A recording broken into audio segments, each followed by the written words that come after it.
والسلام على أشرف المرسلين وعلى آله وصحبه. سبحانك لا علم لنا إلا ما علمتنا أنت العليم الحكيم وتب علينا إنك أنت التواب الرحيم رب السلام المستقيمة وهداية نصر الحول لا قوة إلا بالله لا حول ولا قوة إلا بالله لا حول ولا قوة إلا بالله اللهم أمنا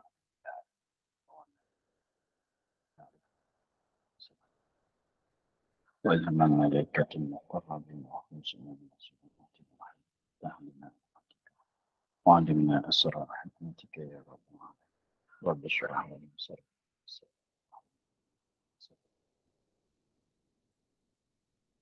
قال الشيخ المسلم تعالى نفعنا في الدارين سكن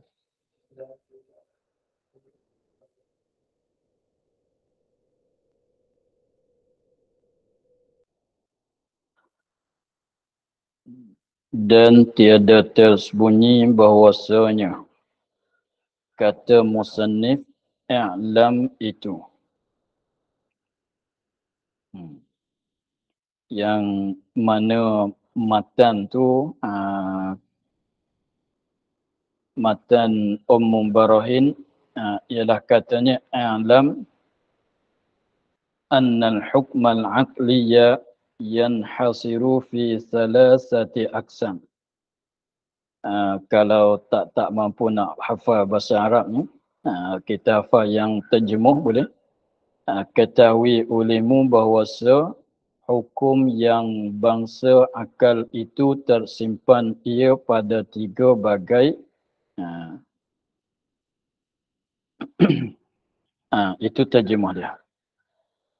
Ketahui olehmu bahawasa hukum yang bangsa akal itu tersimpan ia pada tiga bagai. Maka di sini nak huraian tentang kataan musannif i'lam. I'lam diterjemah kata ketahui olehmu. Dia katanya tiada tersembunyi bahwasanya kata musannif Syekh Sanusi i'lam itu kataan i'lam ketahui olehmu diwada'kan bagi bahawa diisti'malkan pada khitab bagi muayyan, tetapi diisti'malkan dia oleh musannif pada khitab akan tiap-tiap orang yang menilik pada muqaddimah ini. Muqaddimah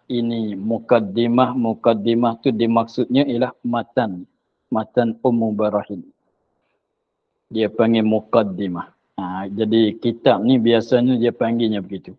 Kitab ni kalau kitab matan pendek-pendek dia panggil muqaddimah. Kitab kalau pendek-pendek, kecil-kecil tu dia panggil muqaddimah. Ada dipanggil dengan nama kata muqaddimah. Sebabnya muqaddimah mana penduluan. Muqaddimah mana penduluan. Maknanya memanglah kita nak mulai dengan kitab yang kecil dululah.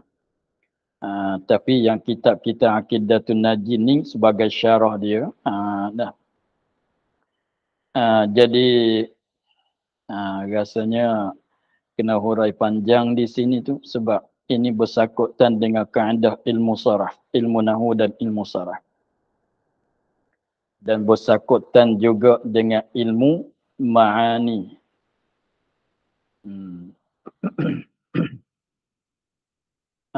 Maka tak apalah, macam mana pun nak bagi faham juga.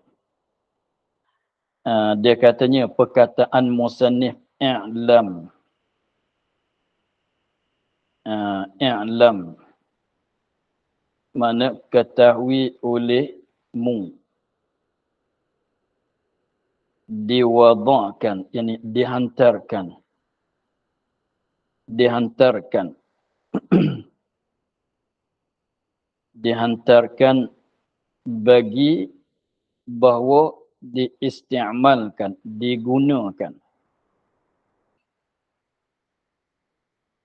pada khitab. Pada khitab, yakni pada menunjukkan cakapan. Bagi muayyan, bagi orang yang tertentu. Bagi muayyan, bagi orang yang tertentu.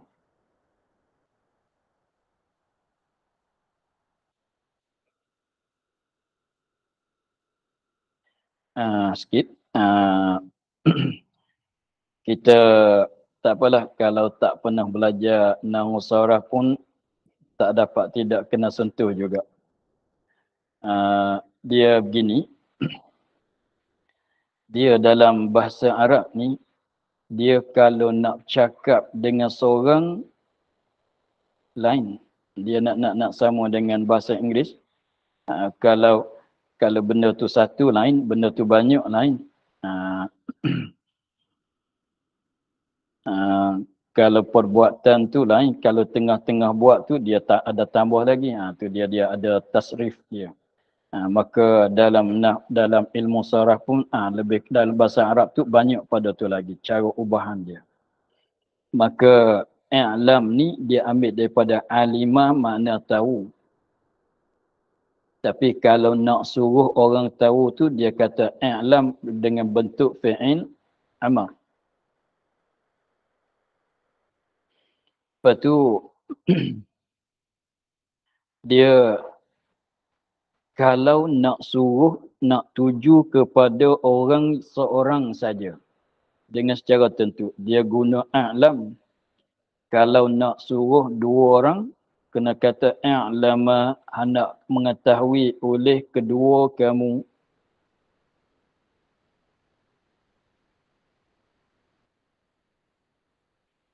Tengok ayat Allah Ta'ala suruh Nabi Musa dan Nabi Harun pergi kepada Fir'aun.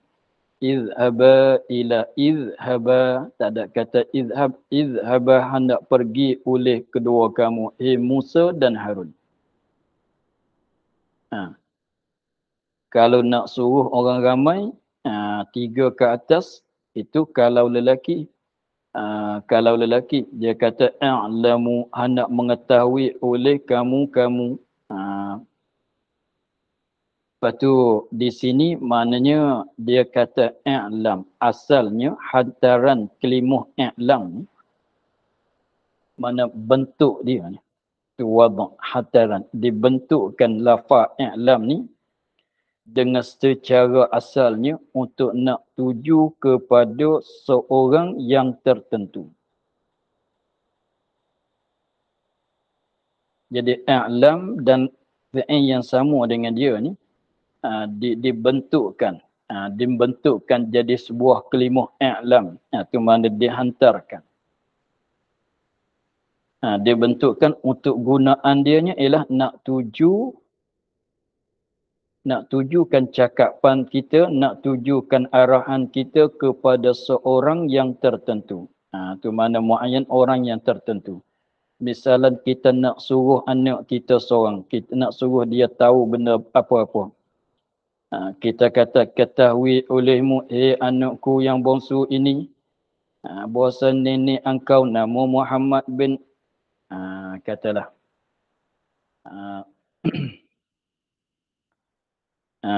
Tu dia apabila asalnya begitu. Jadi katanya diwada', yakni dihantarkan, dibentukkan kalimah i'lam bagi bahawa diisti'mal, digunakan kalimah i'lam. Guna tu makna guna buat cakap lah. Guna kalimah buat cakap, guna pisau buat potong. Guna tak sama. Diisti'malkan, digunakan. Kalimah i'lam tu pada khitab, pada nak tuju, pada nak suruh tahu kalau di sini. Bagi muayyan, bagi orang yang tertentu.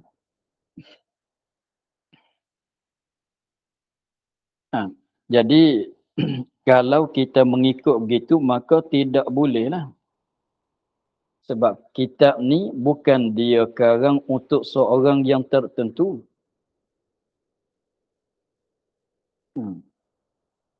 Kitab ni bukan dia karang untuk anak dia seorang masalah.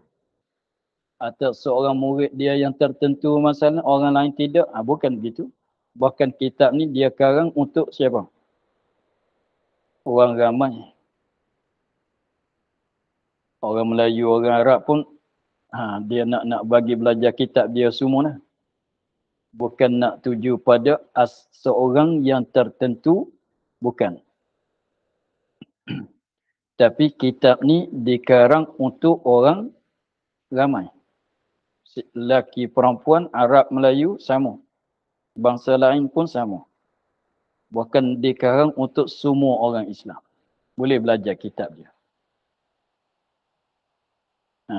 Maka kalau kita tilik kepada begitu, dia tak boleh kata a'lam. Dia kena kata mana? Kena guna a'lamu seperti ayat Quran. Fa'lamu anna Allah. Kena kata begitu. Segala manusia tahu oleh kamu. Tengok-tengok apabila kita tengok dalam ayat Quran. Ya ayyuhalladzina amanu. Orang-orang yang beriman seluruhnya. Kutiba alaikum difardu di atas kamu semua. Itu dituju untuk orang ramai. Tapi di sini bentuk sirah, bentuk kalimah i'lam bukan dituju untuk orang ramai. Apa begitu? Dia bukan dituju. Dah. Maka dengan secara asal begitulah. Tetapi diistiamalkan oleh musannif. Tetapi diguna oleh musannif akan kalimah i'lam ni. Tetapi diistiamalkan oleh musannif, digunakan oleh musannif akan kalimah i'lam ni dengan padahalnya asal dia tu diguna untuk nak tuju pada orang yang tertentu. Kalau tuju kepada anak bongsu, anak nombor 2, nombor 3 yang bukan bongsu tu tak masuk dalam tuju kita. Tengok. Tengok apabila dia tak sama, apabila kita tuliskan, kita postkan surat kita kepada seorang yang tertentu, kepada bapa kita masalah. Apabila kita tulis surat kepada bapa kita masalah, maka segala perkataan kita, cakapan yang kita tulis dalam surat postan itu tuju kepada ayah kita saja. Kau tahu ke tidak saya dah bahagia sekarang, kau tu siapa? Dalam surat kita tulis kepada ayah. Kau tahu ke tidak saya sekarang dah bahagia, kau tu siapa? Ayah. Mak, adik-beradik tak masuk dalam kata kau. Nak cerita kepada ayah dengan secara khususi tentu. Nampak begitu. Tetapi di sininya tak begitu. Tetapi diistimalkan oleh musannif, digunakan dia kan kalimah i'lam tu oleh musannif pada khitab, pada tujukan cakapan suruh tahu tu, pada khitab, pada tujukan cakapan, pada suruh tahu akan tiap-tiap orang yang menilik pada mukaddimah ini. Jadi mana dia tak tuju pada siapa-siapa yang tertentu, tuju kepada anak dia yang bongsu masalah. Tak. Dia tuju kepada siapa? Alam ketahui oleh kamu. Kamu tu siapa dia? Orang yang tengok kitab dia ni. Siapa yang orang tengok? Kita lah. Kita lah. Sebab kita tengok kitab dia. Memanglah nak belajar, kita nak tengok lah. Kita buka baca Bismillahirrahmanirrahim. Alhamdulillahirrabbilalamin. Wassalatu wassalamu ala. Yang akhir. Dia kata, Alam. Dia suruh saya tahu ni. Kalau kita baca. Kawan kita baca pula. Dia baca, Alam. Musannif suruh saya tahu ni. Orang lain buka pula. Temu, Alam hendak ketahui oleh kamu. Dia suruh orang tu pula tahu. 1000 orang tengok pada kitab ni, 1000 orang disuruh tahu. Berjuta orang tengok kitab ni, berjuta orang disuruh tahu dengan benda yang nak cerita kata hukum akal tersimpan pada 3. Begitu. Tu mana katanya, tetapi diistimalkan dia oleh musannif pada khitab, pada tujukan cakapan, mana tujukan suruh tahu ni akan tiap-tiap orang yang tilik kepada mukaddimah dia, kepada matan umum barahin dia. Siapa buka kitab dia, orang tu kena suruh tahu. Siapa saja, tak kira orang Arab, orang Melayu, orang mana sekalipun, Cina mana sekalipun, buka baca, disuruh oleh musannif, katanya, kau kalau salah katanya, siapa-siapa tengok kitab aku ni, orang tu kena tahu. Orang tu mesti kena usaha supaya dapat tahu, katanya hukum akal terbahagi kepada 3. Siapa saja. Tu mana dengan secara umum. Tu maksudnya. Daripada orang orang yang menilik saat itu, dia suruh tahu setiap-tiap orang yang tengok kitab dia, yang buka tengok kitab dia ni, dia suruh tahu ke semuanya. Tapi bukan semua juga. Daripada orang yang mungkin daripada dapat akan ilmu. Tapi kalau anak kita umur 2 tahun tu buka tu, dia tak suruh lagi lah.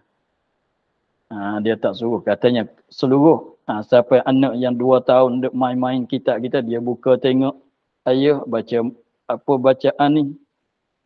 Kita pun i'lam, terjemah bahasa Melayu, mengetahui olehmu.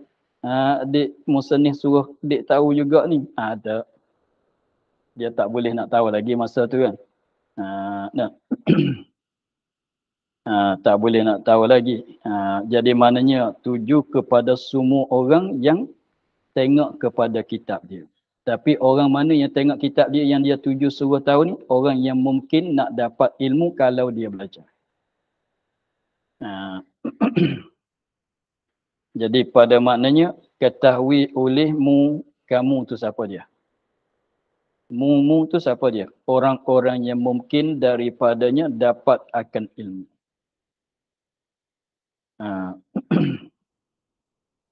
Jadi hendak ketahui olehmu, mu tu siapa dia? Setiap-tiap orang yang tengok kitab dia, yang belajar kitab dia, yang mana orang tu sekiranya kalau dia belajar, mungkin nak faham, mungkin nak bertambah ilmu, bukan mungkin nak dapat ilmu dengan sebab belajar. Orang tu, kalau boleh jadi, kalau orang gila pun, setengah orang gila pandai baca kan. Tapi tak masuk dalam suruh tahulah kalau orang gila tu buka tengok kitab dia tu. Sebab orang tu tak berakal, tak terima nak faham. Begitulah. Jadi beginilah. Kalau orang tanya depan matan umum barahin tu kata i'lam. Makna bahasa Melayu ketahui olehmu. Dia tanya kita, dia suruh siapa tahu tu? Kita nak jawab macam mana? Kalau orang tanya kita, kau pernah belajar kitab matan umum barahin ke tidak? Jawabnya, ya pernah belajar. Di depan awal-awal kitab umum barahin kata i'lam, anak mengetahui oleh kamu, olehmu. Dia duk suruh siapa mengetahui tu? Kita nak jawab macam mana?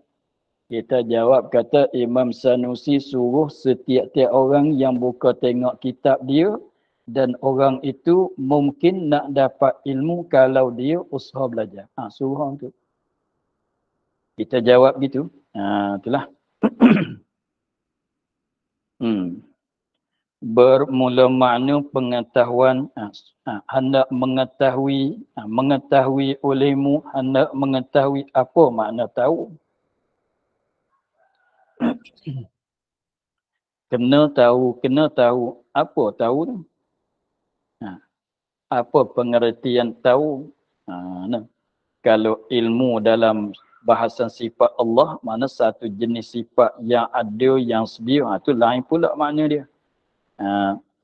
Apa makna pengetahuan yang dipaham daripada hendak ketahui olehmu tadi? Bermula makna pengetahuan itu iaitu mendapat akan suatu yang berbetulan dengan hakikatnya. Berdapatkan sesuatu. Kalau bahasa Arab panggil idrak. Mendapat.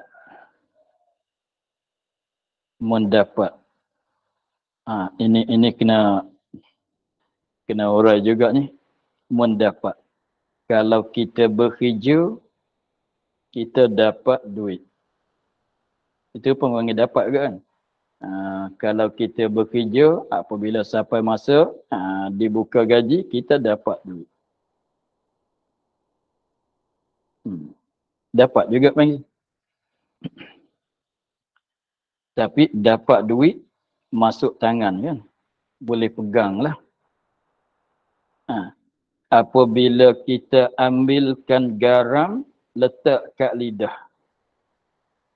Apabila kita ambilkan sebiji garam atau air laut, masalan, letak kat lidah, kita dapatkan rasa masinnya.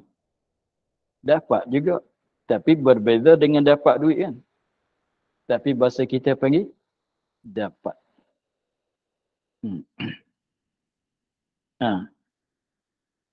Apabila kita bukakan mata kita, apabila kita bukakan mata kita yang pejam, kita bukan buta, kita bukan orang buta, kita apabila kita bukakan mata kita, kita memandangkan sesuatu, maka mata kita dapatkan rupaan benda itu. Dapat juga. Tapi dapat dengan secara, dengan melalui mata. Kita panggil apa kalau dapat melalui mata kita? Nampak. Kalau dapat ambil garam letak atas lidah, kita dapat juga rasaan garam, masin. Tapi kita panggil apa? Dapat rasaan garam tu panggil apa? Rasa. Berasa. Begitulah. Apa kita orang yang telinga kita, orang yang dengar. Telinga kita dengar. Ada sifat sama di telinga kita. Mana bukan orang telinga tak dengar lah. Apabila ada suara datang, suara dibawa oleh angin, masuk ke dalam telinga kita, kita pun dapatkan suara itu. Kita pun dapatkan suara itu. Dapatkan suara, kita panggil apa? Dengar. Kita panggil dengar. Kita pergi minum teh yang suam, yang panas. Cawan teh yang panas tu. Apabila kita hulurkan tangan kita bersentuh dengan cawan yang panas, kita dapat apa dia? Kita dapatkan panas. Kita dapatkan sifat cawan itu. Apa dia? Panas. Itu pun panggil dapat juga. Tapi melalui penyentuh. Melalui menyentuh.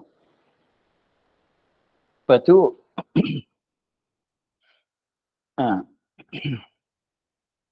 apabila kita ni, ini contohnya benda ini, tengok dalam tangan saya, benda ni,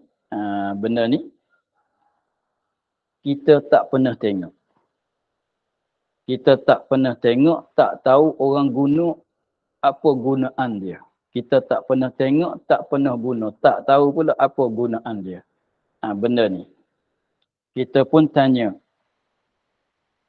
apa benda ni? Sebab sekarang kita katanya kita orang zaman dulu benar-benar lah. Boleh jadi kita ni awal zaman Nabi Adam tu benda ni tak pernah tengok. Benda ni kita tak pernah tengok. Kita pun apabila awal kita tengok tak tahu kata benda apa. Nampak dah nampak, boleh pegang dah boleh pegang. Tetapi kita tanya apa benda ni? Apa benda ni? Orang pun jawab itu pen. Bahasa Arab panggil kolam. Apabila orang cerita begitu, kita pun, oh gitu panggilan dia. Dah dapat masuk dalam fikiran. Itu panggil tahu. Lepas tu kita tanya pula dia, apa gunaan dia? Apa gunaan dia? Orang tu pun jawab, gunaan dia untuk buat tulis. Oh gitu. Apabila orang cerita, kita pun dapat tahu tu lah. Tapi belum pada tu kita tak tahu, kosong. Guna buat apa benda ni? Guna buat apa benda ni? Orang pun cerita, ni nak tulis guna benda ni lah. Alat dia. Oh begitu. Tanya pula, tulis tu macam mana? Tu nak tanya tu gelap lah kita kan. Tak tahu macam mana pula tulis ni. Kita katanya buat jadi rupa-rupa benda tu lah. Kalau nak buat itik, buat rupa itik. Orang dulu dia tulis begitu kan. Buat rupa-rupa tu lah. Begitu panggil tulis. Tu mana dapat. Itu mana mendapat suatu. Apa dia? Yang pertama tadi dapat suatu. Apa dapat suatu? Nama panggil pen, panggil kolam. Dapatkan suatu apa dia? Alat ni guna buat apa? Buat tulis. Tu dapatkan gunaan bagi pen tu. Lepas tu kita tanya, tulis tu nak buat macam mana? Letih ke tidak? Orang pun jawab, tulisnya buat begini.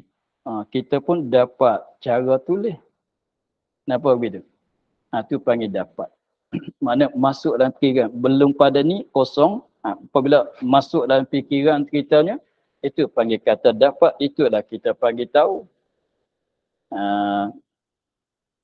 Tapi nak panggil tahu ni dapat-dapat yang berbetulan dengan hakikat.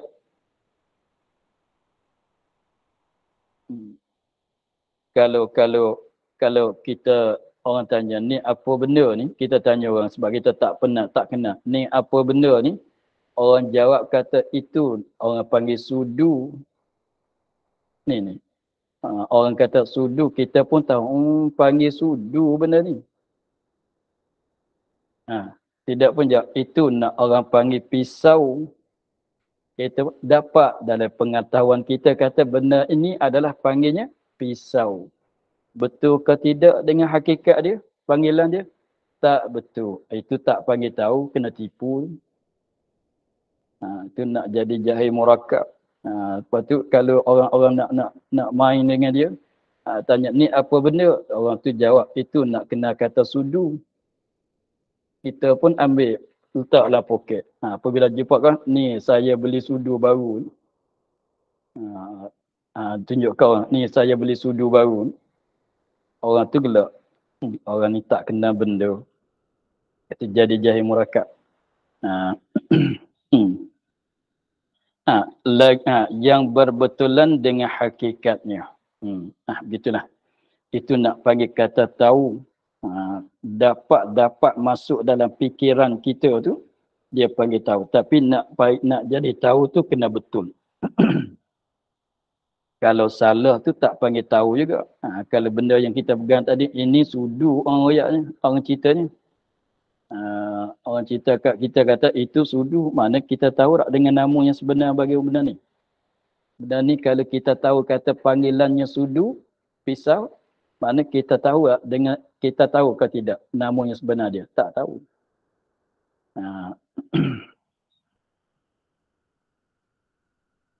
Bermula kaul yang sebenar bahawa ilmu dan ma'rifah itu bersamaan keduanya.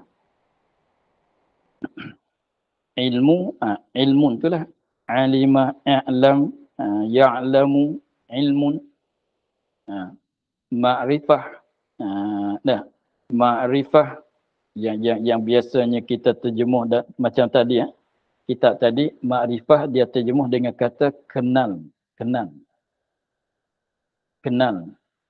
Ilmu dia terjemuh tahu. Ma'rifah dia terjemuh kenal. Maka kenal dengan tahu tu makna lain ke makna sama? Dia katanya bermula kaum yang sebenar bahawa ilmu dan ma'rifah, kita terjemuh bahasa Melayu, ilmu tu tahu, pengetahuan, ma'rifah tu mengenal, kenal. Dia kata dua-dua kalimah ni bersamaan keduanya. Maknanya bersamaan mana satu makna.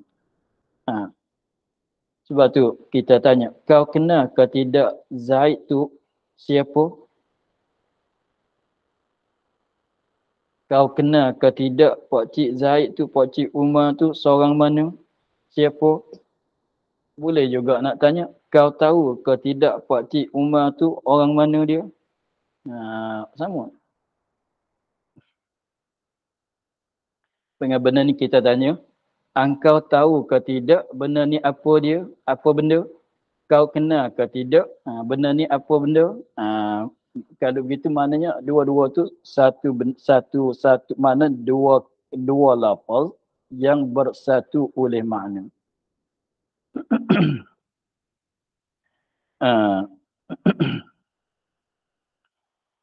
Malaikat bahawasanya diitlakkan atas Allah itu alim, tiada harus diitlakkan atasnya arif.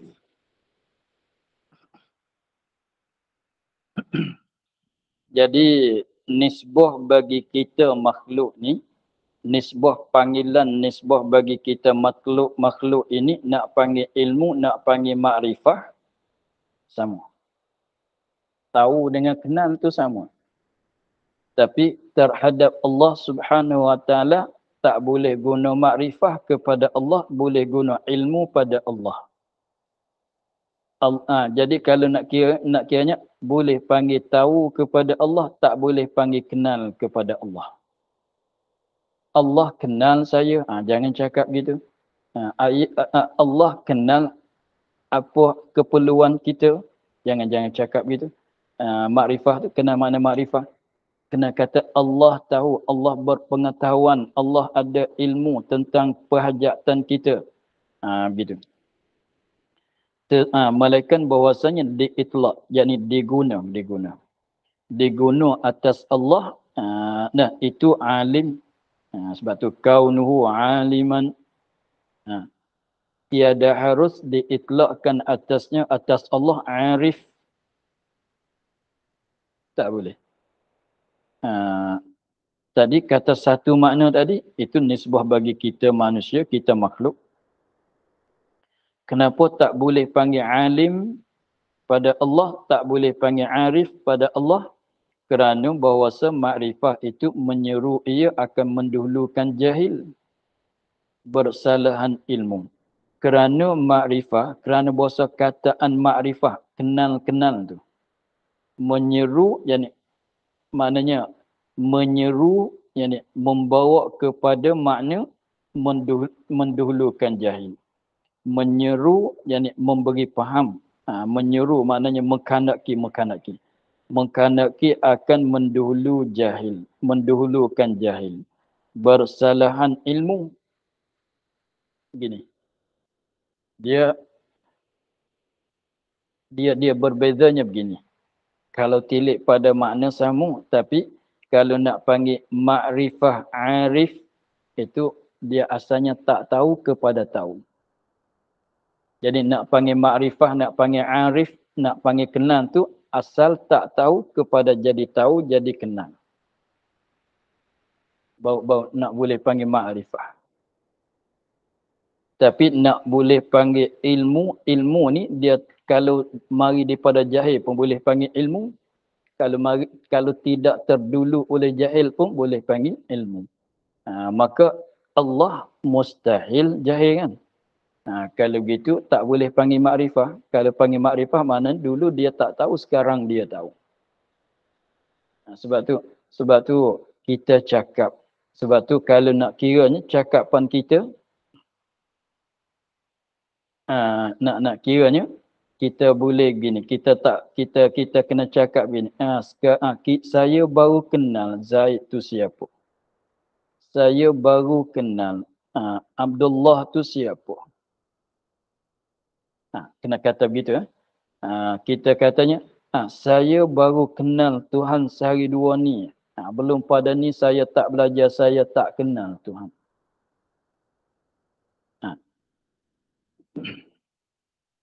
Begitu. Kita cakap begitu. Tapi kalau nak guna ilmu, ilmu dia tak syarat. Mana belum ni jahil ke belum ni tak jahil pun boleh panggil ilmu. Maka ilmu Allah tidak terdulu oleh jahil. Ilmu Allah tidak terdulu oleh jahil. Kalau tidak terdulu oleh jahil tak boleh kata makrifah. Kena kata ilmu. Gitu. Jadi nak guna ilmu alim tu tak syarat terdulu oleh jahil. Dulu jahil pun boleh panggil ilmu, tak dulu pun boleh panggil ilmu. Sebab tu Allah boleh panggil ilmu. Alim, arif, makrifah tak boleh letak pada Allah. Guna kepada Allah tak boleh. Sebab jadi katanya Allah belum pada nak kenal, dia jahil. Dia tak kenal. Belum pada dia nak tahu, dia jahil dulu. Mustahil begitu. Tak ada. Ini benar ni, apa ni, bahasan lurah ya ni.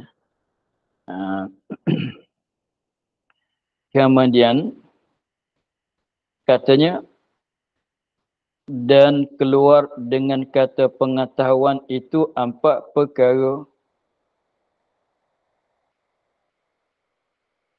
Dan keluar dengan kata pengetahuan. Kita kena tahu. Jadi lawan bagi pengetahuan tu 4 perkara. Pertama, jahil.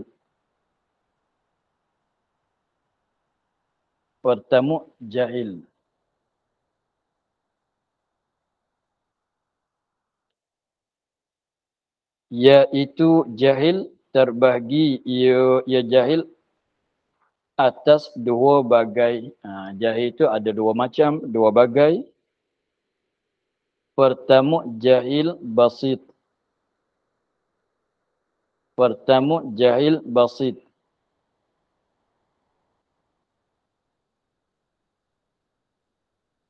Basit itu maknanya bukan makna luas. Basit maknanya tak berlapis-lapisan, tidak berlapis-lapisan, tidak bersusun, tidak berlapis-lapisan. Kalau kita hamparkan tika, kita hafalkan kapet kat rumah tu, basit. Orang tak hafalkan kapet 2 lapis kan? Tak apa 2 lapis tu. Panggil basit. Apa dia? 1 saja. Sebab kapet tu dah tebal kan? Kita letak selapis, tindih letak satu lagi atasnya. Rugi kalau buat begitu. Maknanya 1 lapis tak bersusun, tak berkampuk, tak berkapuh. Begitu. Itu panggil basit. Bukan ada juga basit makna luas pun ada. Basit ni maknanya tak bersusun, tak berkampuh. Apa lagi? Tunggal. Begitulah. Kalau orang petani itu, kalau burung masalan, burung tu kalau dia dapat anak 1 saja. Biasanya kalau burung apa yang burung titir tu, biasanya sekali bertelur dia tu 2 biji, akan dapat anak 2 ekor. Lepas tu sekiranya kalau bertelur satu biji dapat anak sikit seekor tu dia panggil anak tunggal.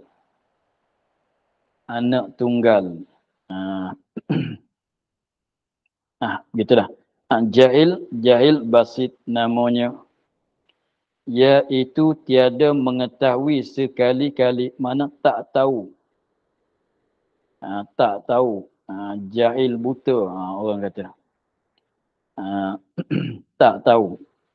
Nah, kalau orang tanya, ni apa benda? Tak tahu. Tak boleh nak jawab. Kosong, tak tahu. Tu maknanya tiada tiada mengetahui sekali-kali. Tak tahu, tak kenal. Kosong. Seperti dikata orang baginya. Tengok. Kosong. Apabila seperti dikatakan nak tengok, nak bagi nampak, kata begini jahil basit. Apabila seperti dikata orang baginya, bagi seorang. Jadi ada orang tanya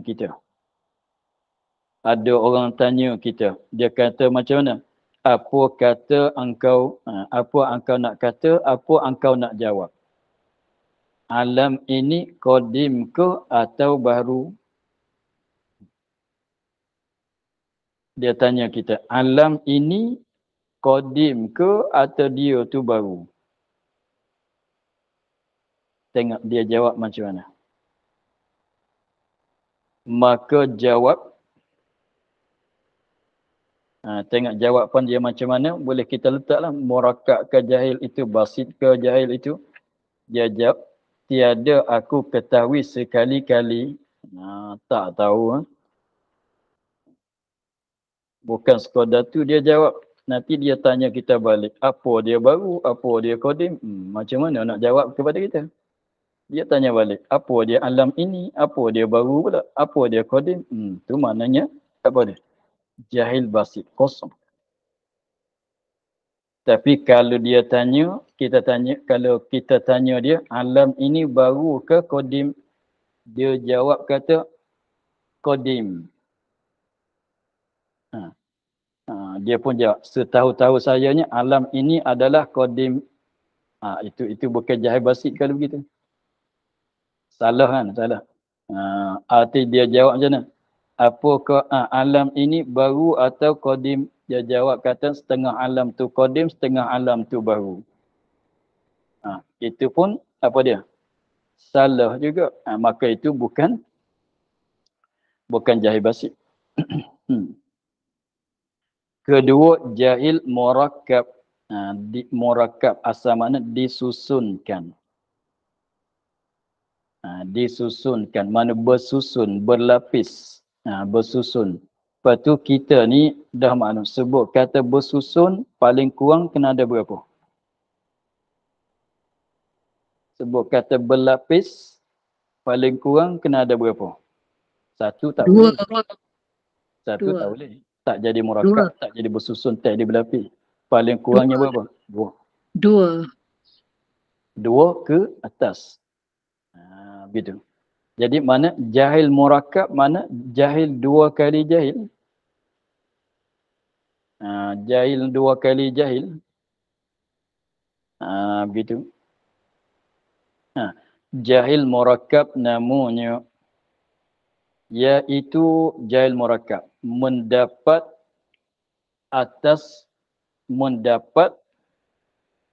atas bersalahan sifatnya pada wakil. Bersifat. Apa dia? Mendapat. Mendapat tu, tengok, kita tanya dia. Ni apa benda? Kita tanya, ini ni apa benda? Dia jawab kata pisau. Dia jawab kata pisau. Pada sungguhnya pen. Dia jawab, jadi mana dia ada tahu ke tidak nama dia? Pada Zain nampak macam dia tahu nama kan? Tapi yang sebenarnya tu mana dia dapat nama panggilan benda tadi. tapi tak kena dengan sifat dia pada wakil. Sebab yang sebenarnya kita panggil pen, bukan panggil pisau. Begitu. Tanya, apa kau nak kata alam ini baru ke kodim? Dia jawab kata kodim. Itu mana dia dapat kata alam ini adalah sifatnya kodim. Tak betul dengan wakil. Maka dinamakan dia dan dinamakan dia kan jahil murakab dengan dia makai itu dengan kata murakab tu. Dan dinamakan dia kan ini jahil. Kita rajak gitu. Dan dinamakan dia kan ini jahil dengan demikian itu dengan nama jahil murakab. Kerana bersusunnya ini jahil bersusun daripada dua jahil. Mana kat dia tu dua kali jahil. Tengok. Kalau kita tanya benar ni, apa dia? Ya kata itu pisau, dia jawab. Maknanya dia tak tahu nama sebenar bagi benda ni kan. Dia tak tahu nama yang sebenar. Tu mana? Pertama jahil ampunya dengan barang yang pada wakil. Dia tak tahu wakilnya benda ni panggil pen. Tu tak tahu nama sebenar. Yang dia kata sudu pisau tadi apa? Itu bukan nama yang sebenar. Itu satu jahil. Kedua, jahilnya dengan bahasa dirinya jahil. Dia tak sedar, dia tak tahu kata diri dia tu jahil. Sebab kita tanya dia, kau tahu ke tidak benda ni apa benda panggil? Apa panggilan dia? Dia kata, saya tahu, saya tahu. Dia kata, saya tahu, nanti saya jawab. Itu mana? Dia kata dia tahu. Kan? Maknanya dia tak sedar kata dia tu orang jahil.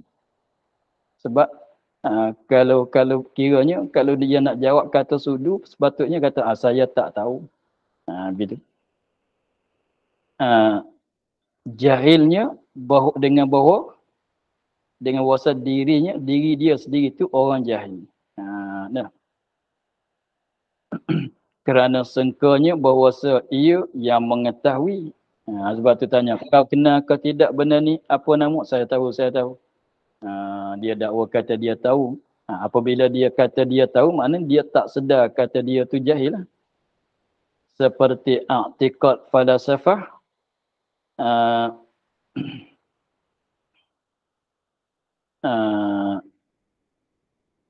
Tapi baca falasif bahawasa alam ini qadim. Alam ini qadim. Maknanya dua kali jahil. Satu jahil di mana? Jahil dengan hakikat alam, hakikat sifat alam sebab sifat alam ni baru. Lagi pulanya dia tak sedar, dia jahil kata dia tu jahil. Sebab yang sebenarnya dia tak tahu tu, dia tak kenal tu alam tu. Sebenarnya dia tak tahu tu alam. Kalau dia tahu, dia kenal alam sungguh, tentu dia tak jawab kata qadim, tentu dia kena jawab kata baru. Begitulah. Itu huraian tentang jahil murakab, jahil basit tu, biasanya kita dah pernah dengar sangatlah.